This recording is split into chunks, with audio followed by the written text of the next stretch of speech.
Bonjour et bienvenue dans la série Problèmes et exercices.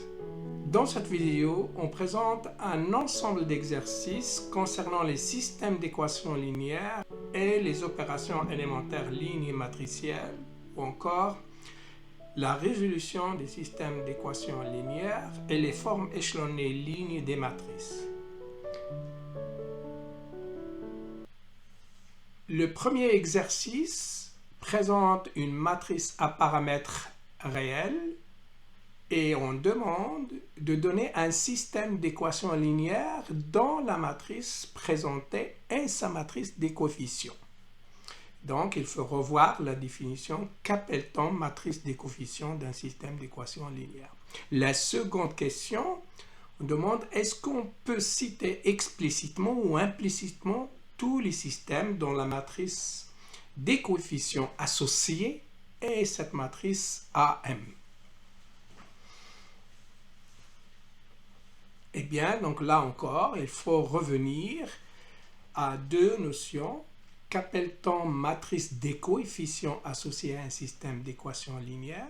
Deuxième chose, revoir la définition de comment définir explicitement ou implicitement un ensemble, c'est-à-dire revenir à la définition de la description implicite d'un ensemble et la définition explicite d'un ensemble.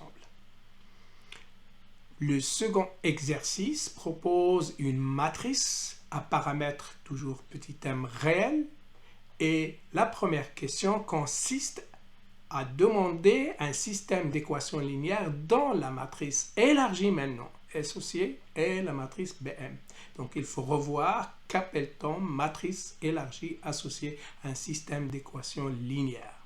Deuxième question, on vous demande de dire ou bien de donner le nombre, ou bien la deuxième question consiste à dire combien il y a de systèmes qui sont une réponse à la question précédente, c'est-à-dire combien il y a de systèmes d'équations linéaires dont la matrice élargie associée est cette matrice Bm. Troisième question, on vous demande de dire combien il y a de systèmes d'équations linéaires équivalents au système réponse à la question précédente. Donc là, on sous-entend comme quoi la réponse à la deuxième question qu'il n'y a qu'une seule. Et ici, on vous demande combien il y a de systèmes d'équations linéaires équivalents au système réponse à la deuxième question. Donc là, il faut savoir qu'appelle-t-on système d'équations linéaires équivalent à un système d'équations linéaires donné. Pourquoi? Parce que si vous revenez au cours lié à la notion de système d'équations linéaires équivalent, tout système d'équations linéaires équivalent à un donné a le même ensemble de solutions que le système d'équations linéaires de départ. C'est-à-dire que lorsqu'on a résolu un système d'équations linéaires, on a en fait résolu tout système équivalent au système dont on a su son ensemble de solutions, d'où l'intérêt de cet exercice. Pour l'exercice 3, là on vous présente deux systèmes d'équations linéaires.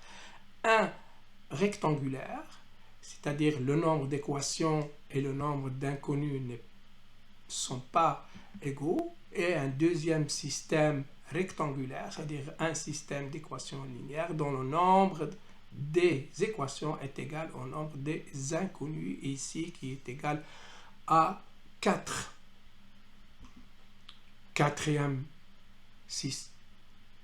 exercice, là on vous propose un système d'équations linéaires à paramètre m et dont le second membre aussi dépend de ce paramètre m. Et on vous demande de discuter en fait son ensemble de solutions en fonction de ce paramètre commun au second membre et au coefficient du système petit m.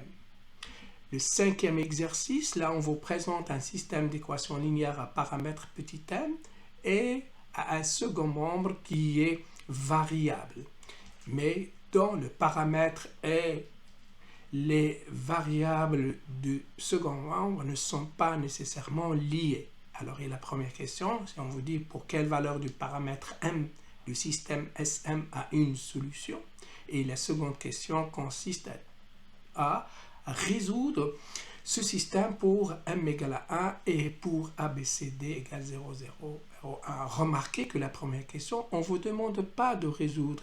C'est juste de dire pour quelle valeur de m le système a une unique solution. Donc, on ne vous demande ni de le résoudre, ni de déterminer cette unique solution. C'est juste de nous dire pour quelle valeur ce système, on sait qu'il va avoir une solution et une seule. L'exercice 6, ici, on vous présente une équation linéaire à une seule inconnue x qui appartient à l'ensemble des matrices, ici à 4 lignes et à une colonne. Donc, une équation linéaire à une inconnue, à x égale y. Y, donc, c'est une matrice fixée A, B, C, D. Et petit m, c'est un paramètre parmi les coefficients de la matrice AM. Et ici, on va voir que dans une équation à une inconnue linéaire à résoudre dans l'ensemble des matrices, ça va être transformé en un système d'équations linéaires à plusieurs équations et à plusieurs inconnus, mais maintenant à coefficients dans l'ensemble des coefficients de la matrice grand X. Voilà, remarquez que la solution de chacun des exercices de cette vidéo est exposée. Si elle n'est pas encore exposée, elle sera exposée dans une vidéo de la playlist Problème et exercices. N'oubliez pas de vous abonner à la chaîne pour que vous soyez les premiers servis. Vos commentaires et vos likes nous sont très utiles. Merci de votre attention et à bientôt.